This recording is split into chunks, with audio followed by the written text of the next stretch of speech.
Hello everyone. आज हम लोग नागपुरी का क्लास नंबर 15 देखेंगे, जिसमें हम लोग वाच्य के बारे में पढ़ेंगे। तो चलिए क्लास स्टार्ट करते हैं।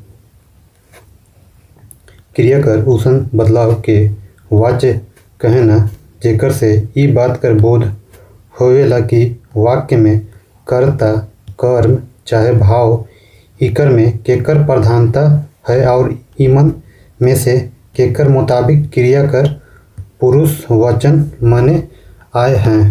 ठीक है, वाच्य में हम लोग कर्ता, कर्म और भाव को देखते हैं ना, किसका प्रधानता है वाक्य में ना।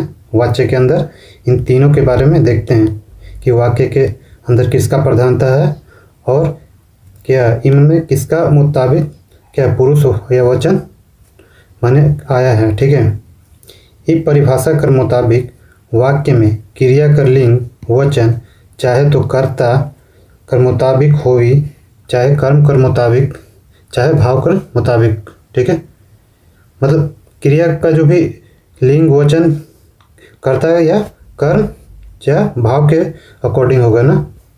तो चलिए वाच्य कर भेद देखते हैं। वाच्य कर 3 गो भेद होवेला। कौन कौन?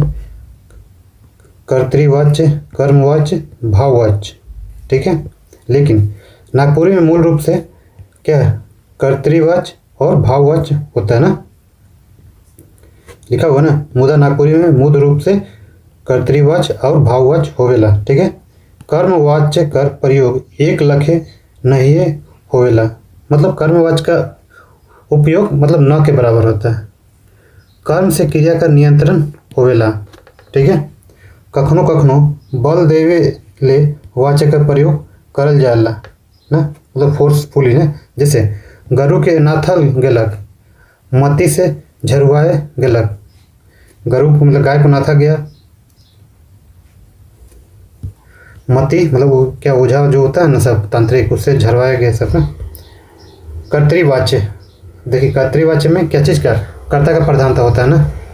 क्रिया के उस रूपांतरण के कर्तृवाच्य कहना जेकर से वाक्य में कर्ता कर प्रधानता कर बोध होवे, चाहे क्रिया कर संबंध कर्ता से रहेला और कर्ता के मुताबिक वचन कर पालन करेला से ले इके कर्तृवाच्य कहल जाला। ठीक है, जैसे देख सियार फेकरत है, मतलब सियार जो भोगता है ना वो सियारिन फेकरत हैं, सियार मन फेकरत हैं।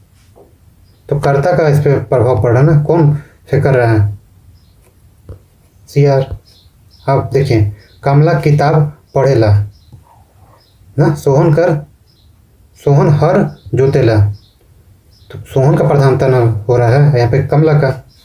नेता मन भाषण देवे ना, तो भाषण कौन देता है? नेता मन। तो प्रधानता क्या हो? नेता मन। यहाँ पे कमला, यहाँ पे सोहन। ठीक है, अब आगे देखते हैं कर्मवाच्य।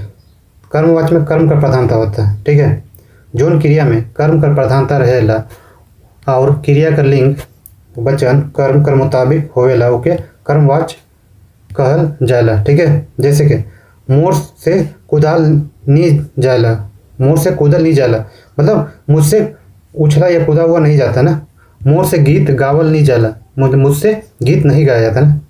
यहाँ कर्म की प्रधानता क्या नहीं हो रहा? गीत गाना है, यहाँ पे कूदना नहीं हो पा रहा है ना। अब आते हैं भाववाच्य। तो भाववाच्य में भाव का प्रधानता होता है ना।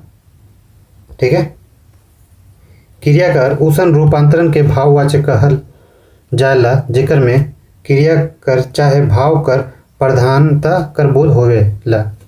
इकर में क्रिया कर वचन नहीं बदलेला, मतलब इस पर क्रिया का वचन नहीं बदलता है ना। जैसे भूखल मारे नींदो नखे पड़त, मतलब भूख के मारे नींद नहीं आ रहा ना। तो भाव क्या हो रहा? भूख से तो है ना। थाकल मारे हिट को नखे पारत, मतलब थक कितना गया कि चला हुआ नहीं जा रहा उससे ना। वहाँ का लखे जाल जाए, मतलब वहाँ कैसे जाया जाए। ठीक है, तो यहाँ पे भाव का प्रधानता हो रहा है इस सब में। ठीक है, इस तरह वाच्य का क्लास आज समाप्त होता है। अब मिलते हैं नेक्स्ट क्लास में। हम लोग पढ़ेंगे क्या? काल यानी टेंस। ठीक है, तब तक के लिए धन्यवाद। और हमारे प्ले लिस्ट में सारा आपका वो दिया हुआ है नागपुरी का क्लास, उसी में आप 1 बाय 1 करके देख सकते हैं। ठीक है, अब मिलते हैं नेक्स्ट क्लास में। ठीक है, तब तक के लिए धन्यवाद।